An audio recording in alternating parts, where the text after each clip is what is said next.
How did you hear about our podcast? Just on social media? I listened to podcasts and it came up as a recommended one, so I was like, awesome. And then most of the people you've had on there I've seen, and I was like, I know these people, and it's Oh, that's cool. great stories. So I thought maybe something I can add. So Yeah, That's good. awesome. That's what I like to hear. All right, so heard a rumor. Cops, you're on Cops. I was on Cops. All right, tell us a story. So I was a deputy sheriff for 20 years down in Phoenix, retired out of there. But while I was down there, I was on at least, that I know of, 3 different episodes of Cops. Seriously? Seriously. Okay, what year did you start? So I started down there in 2000, and then I retired in 2020. So this is your second career. Third career, maybe? Yeah, something like that. Oh, nice. So I'm a Maricopa County boy as well, Phoenix, Arizona, in mid-'80s, all the way until 92. And then I moved up here to the Great Pacific Northwest. So, do you have episode numbers? Like, can we go back and research you? My kids have researched it, and I watching the show, I've seen myself on the episodes. I never was a primary. I was always a backup, or not a backup, but a background deputy.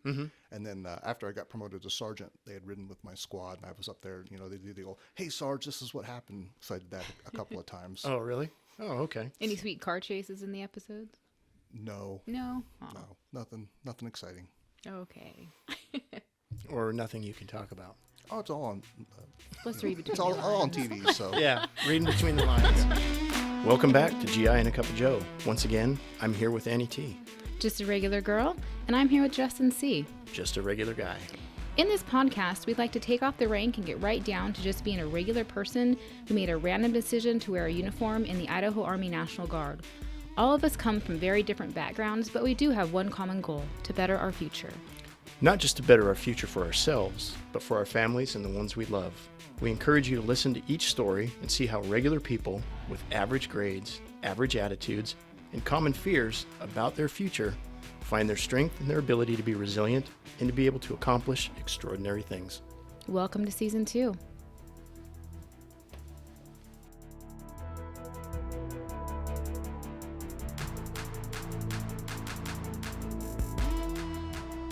Well, today we're talking to, officially, he's Sergeant First Class David Ayers. Did I say that correctly? Yep. But honestly, he's just Dave. Let's go back to high school. Dave, where did you go and what kind of student were you? So I'm originally from the Phoenix area. I grew up in Glendale, which Sergeant Major should know. Yep. I went to Independence High School, graduated in 96. I was a very average student. I didn't really have outstanding grades. Did ROTC. Okay. ROTC, Independence High School. ROTC, Camelback High School. Oh, yeah. Right? 1994 graduation date. There could have been a time where you're on like the drill team, I was. rifle spinning, I did do that. I was more of the color guard. color guard. So, Okay. God, this is crazy. small. Right? How Everyone's many people have, connected. Everyone. seriously, this is craziness. So- okay, anyway, go ahead. I'll say, funny story, Camelback, a friend of mine, he was Alhambra, never mind. Well, right? Oh, So very average student. I didn't really excel in anything. I was just kind of average, did ROTC. I came from a very strong, many-generational military background family. So with that, ROTC, and then my natural path was just to go into the military. Did you play any sports or anything like that? No No? sports. Were you in the band? I was not in the band. Not in the band. we were hoping. Yeah, no. No, we're hoping, like, Nope. making connections. Favorite subjects, favorite teacher in high school, and why? What do you got? Weirdly, I was a physics guy. Oh, my God. Wow. But like, I did physics, but I didn't do pre-cal or trigonometry or anything like that. I just, the sciences was really, really good. And then one of my favorite teachers was my physics teacher, Mr. Fred. And he just had that way of making physics, the math and everything just click. Right. So it was easy to understand, and how, if you have this, you have that. There was absolutes. There was no gray area to it, which I really enjoyed. Right. So physics, band, theater, right? Yeah, all those together. All of those, right? Right. So did you have favorite activities, hobbies? What did you do in high school besides high school? Not that I was kind of a boring guy. I worked. That was my priority, was working and ROTC. That was the big things that I did. Yeah. What was the most memorable thing from ROTC?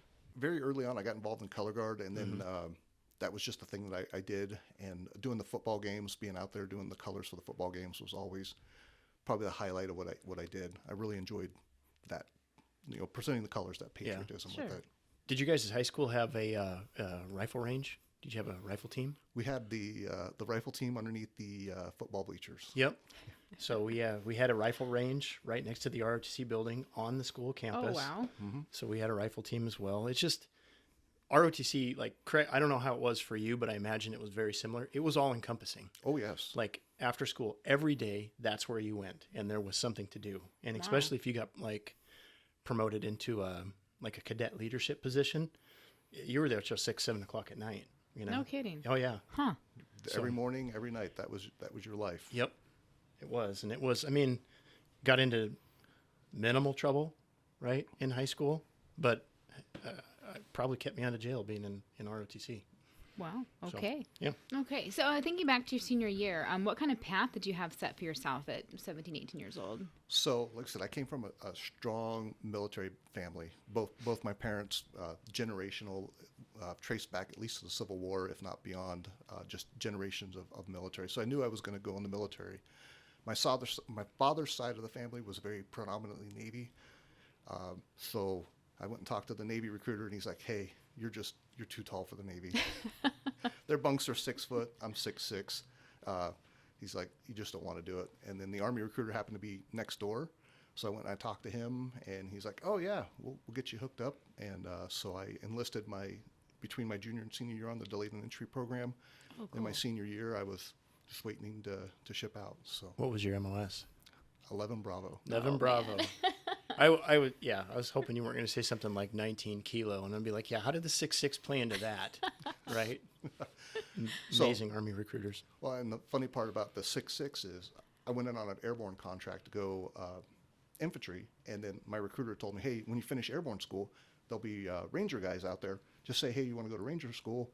They'll take you to Ranger Bat, you'd be so on and so forth." Well, in reception, they had a recruiter for the Old Guard. Are you familiar with the Old Guard? I am. Yeah. Yep. So he grabbed everybody who was over a certain height. He said, you, screened our paperwork and said, "You're going to the Old Guard. You're going to the Old Guard. You're going to the Old Guard." So I was like, okay. So I finished basic OSET, finish airborne school, go to the Ranger guys and show them my orders, and they laughed at me and said, "Get out of here." So Really? Okay.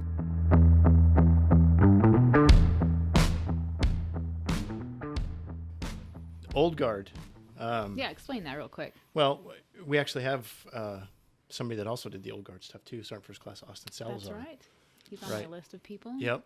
So it's hard to explain until you actually do it, and I'll leave it to you to explain. But it's probably one of the most honorable positions of duty I would that you agree. could have in I would any agree. branch of the military. So from airborne school, I went to the Old Guard. I got to the Old Guard, and because of my height, they put me in what's called the Presidential Honor Platoon. So if there's any Old Guard guys listening there, I was Honor Guard Company. Not E Company or Echo Company, it was Honor Guard Company. Yeah.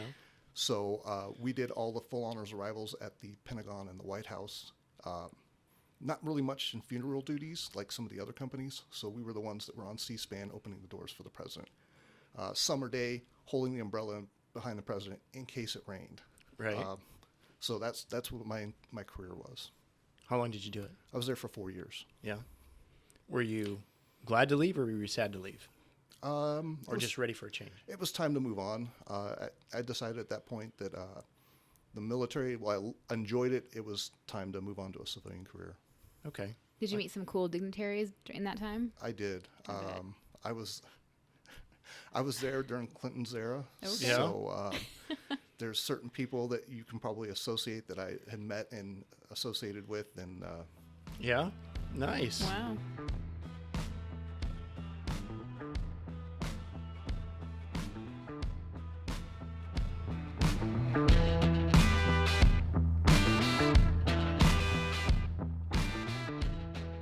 Well, you did your active duty. You managed to find yourself in the Guard. What was that transition like, and what are the differences? So the biggest thing is, after I got off active duty, I actually went into the Army Reserve, and I did a few years there. But my civilian career in the Army Reserve, you kind of had to prioritize which one was more important. And as a young deputy sheriff, I decided, my career was more important. So I stepped back from the Army Reserve after a few years, and then I was just out. And then about 10 years later, I was teaching with TCCC or Tactical Combat Casualty Care with some guys that were in the Guard, and they're like, "Hey, we need medics," because I was in addition to being a deputy sheriff, I was also a paramedic doing TAC medic, search and rescue, all the fun stuff with that. And they're like, "Hey, we need guys like you in the Guard." So I was out for 10 years, and then I came back in and I was recruited into the Guard. Really? As a medic. As a medic. That's cool. And there's only a few agencies that do that, where they mix those. You get deputy sheriffs and police officers that are actually tactical medics. That's pretty cool, actually. Yeah, I like how you had that 10-year break in service. I think some people need that to find themselves. What was good about that for you? So like I said, I was kind of new in my career. I was newly married. My wife didn't fully understand the commitment that was required from her part. So it was kind of like, okay, I got to step back. I need to do this. And in the back of my mind, I knew I was going to come back in. I just didn't know when. I didn't think it was going to be 10 years. Right. Just a refocus of life. Refocus of life, get my civilian career going on the track. And then when the time was right, went down and talked to the recruiter, and they made it a very, very easy transition to come back in. It wasn't hard at all.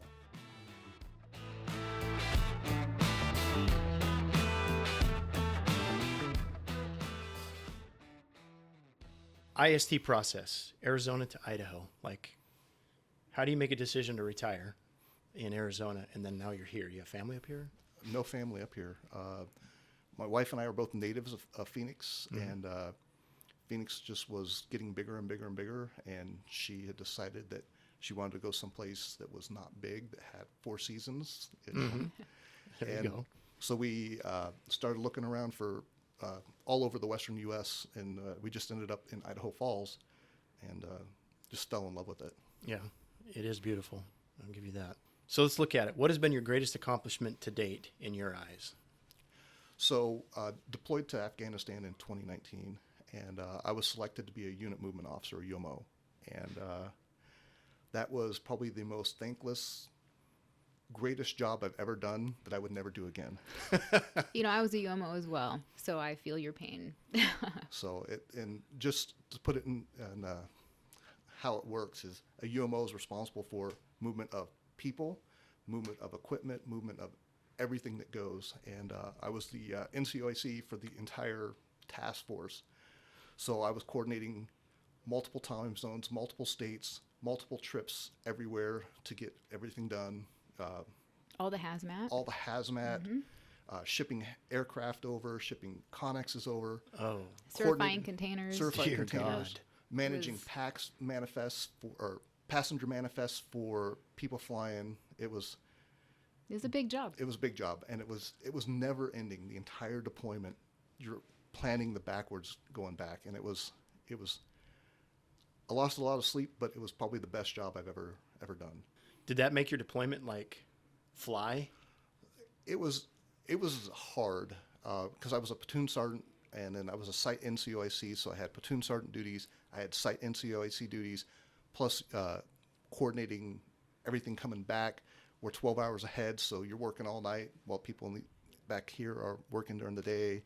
Then you're trying to do your job during the day. It was a challenge, but it was absolutely worth it. Seeing that the fruit of your labor made it 100% worth it. Oh, You have to be organized for sure. yeah, Very.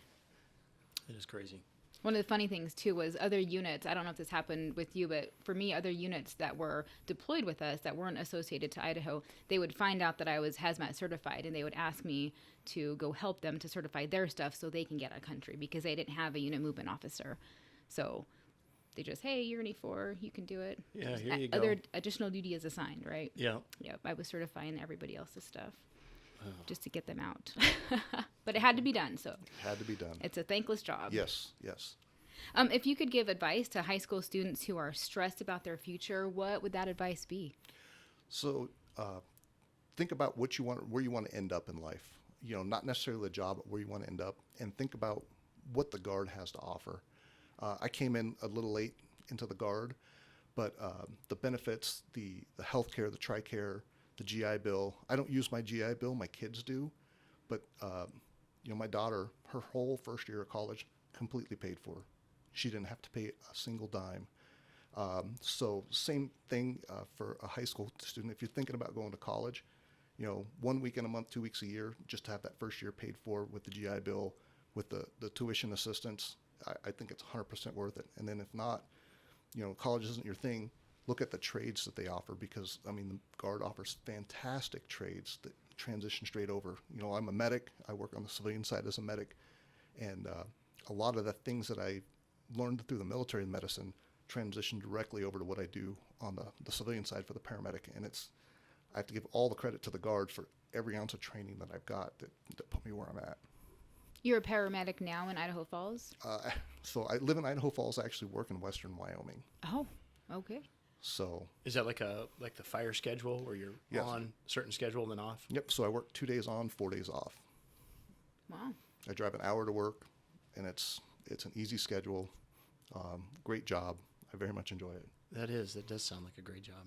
Jesus. So you became a medic in the Idaho Guard after you were a paramedic? So I originally became a medic in Arizona. Okay. Arizona Guard. So with those credentials, you were able to get a paramedic job. Yes. Up here. That's cool. That is cool. That's what I like to hear, like how the Army benefited the how civilian it all ties world. together. Yeah, because it's, I don't know. So just to further build on that, I was a flight medic down in Arizona. So you get all the critical care certifications becoming a flight medic.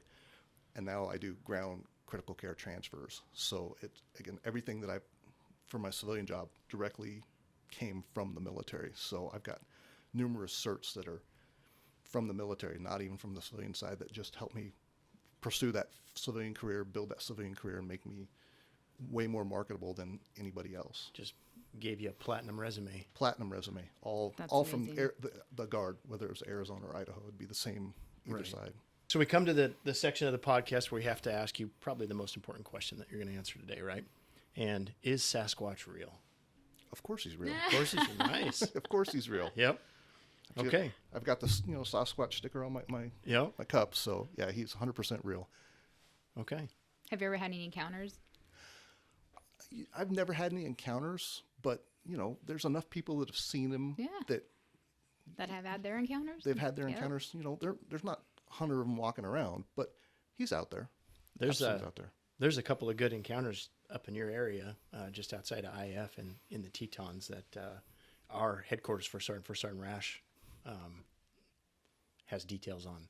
So his stories are pretty wild too. But anyway, we're gonna have a Sasquatch bonus episode with First Sergeant Rash. Yeah, like hey, let's get into the details, right? Yeah. Well, you are an imposing presence. We appreciate having you on the show. I think that's all we have time for today. Yeah. Thank you. Yep. Well, that's all the time we have for today. We'd like to thank our guests and our production crew for their time. Join us every Wednesday here on GI and a Cup of Joe. See you next week.